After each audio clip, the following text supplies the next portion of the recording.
तुझसे पहले जो एक शख्स यहाँ तख्त नसी था, उसे भी अपने खुदा होने पे इतना ही यकीन था। नमस्कार दोस्तों, 24 घंटे से ज्यादा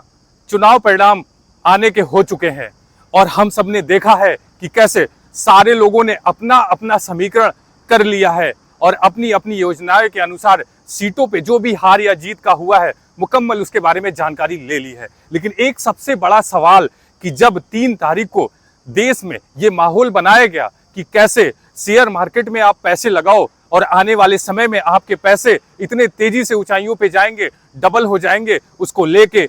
देश की जनता के 12 लाख करोड़ के शेयर खरीदवा दिए गए। और उसके बाद जैसे ही 4 जून को रिजल्ट आता है और रिजल्ट उस मार्केट के अनुसार न होने की वजह से देश की जनता के तकरीबन 30 लाख करोड़ का नुकसान होता है। अब सवाल ये बनता है कि आखिर जो एग्जिट पोल चुनाव होने के पहले या शुरुआती होने से पहले जो ये दिखाना शुरू कर दिए थे कि कैसे एनडीए को 400 तक की सीटें, 300 प्लस की सीटें, 350 से 400 तक की सीटें मिल रही हैं, उनका ये आंकड़ा, और जब चुनाव नजदीक आया या फिर 1 जून से जैसे एग्जिट पोल आते हैं और कोई भी ऐसा न्यूज चैनल, मैं बात कर रहा हूं स्ट्रीम मीडिया, देश के नेशनल मीडिया की कोई भी ऐसी स्ट्रीम मीडिया धारा इसने नहीं बताया कि कैसे 350 से 400 तक की सीट बीजेपी को आ रही है। लेकिन ऐसे में करके जो ये शेयर मार्केट का ये जो जाल बिछाया गया या फिर ये जनता का नुकसान हुआ, क्या ये एग्जिट पोल इसी के लिए आया था? आज बीजेपी को अगर बहुमत से दूर रखने का सबसे बड़ा अगर श्रेय कहीं से जाता है तो ये कह सकते हैं कि जैसे राहुल गांधी ने यूपी की जनता को बोला था कि खास करके यूपी की जनता को धन्यवाद, तो ये देखा गया कि कैसे यूपी की जनता दरअसल बीजेपी से काफी समय से नाराज चल रही थी। बात करें अगर सांसदों की बात करें या फिर वहां पे लोगों के, तो जो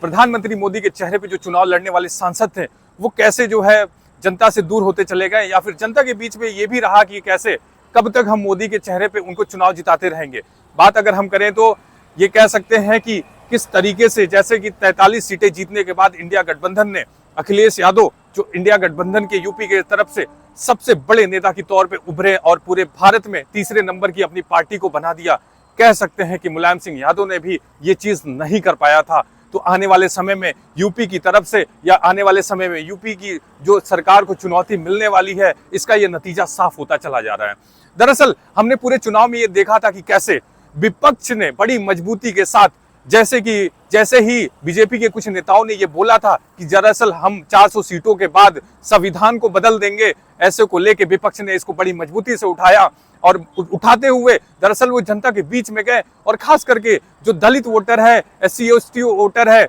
आदिवासी वोटर है, उसको ये बताने में कामयाब रहे कि दरअसल अगर ये आज संविधान को 400 सीटें आ जाती हैं तो ये संविधान को बदल देंगे। और खास करके आज ये जो आपके पास उपलब्धियां हैं या फिर चीजें हैं, क्योंकि मैंने अपने बहुत अच्छे तरीके से देखा है, मैंने ये महसूस किया है कि कैसे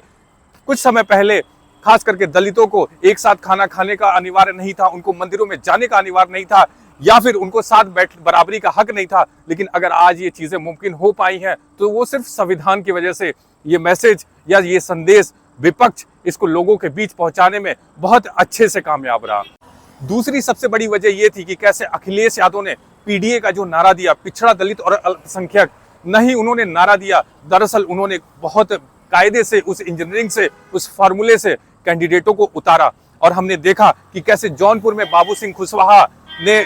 काफी वोटों से 70 से 80 हजार वोटों से जीता। और खास करके जितने भी सीटें हों, उन्होंने जो मुस्लिम का गठजोड़ हो, सैनी का गठजोड़ हो, या फिर ये कह सकते हैं कि जहां पे प्रधानमंत्री मोदी के बगल में एक सीट आती है चंदौली, वहां पे कैसे महेंद्र नाथ पांडे ये चुनाव हार जाते हैं। उसका सबसे बड़ा वजह ये होता है कि दरअसल वहां की जनता उनसे काफी नाराज होती है। और सबसे बड़ा जो इन सीटों को देखने के बाद ये समझ में आया है कि दरअसल करीब 15 से 20 ऐसे सांसद हैं जो मोदी से ज्यादा से वोटों से जीते हैं। ऐसा ये माना जा रहा था कि पिछली बार जैसे मोदी जी लगभग 4-5 लाख वोटों से जीते थे, इस बार वो 7 लाख वोट के करीब जा सकते हैं। लेकिन क्या वजह है कि बनारस को क्योटो बोलने वाले या फिर हजारों करोड़ का वहां पे इन्वेस्टमेंट करने के बाद भी मोदी जी को वहां पे सिर्फ 1.5 लाख वोटों से जीत मिलती है? ये भी एक बहुत बड़ा सवाल उत्तर प्रदेश की राजनीति में हो चला है।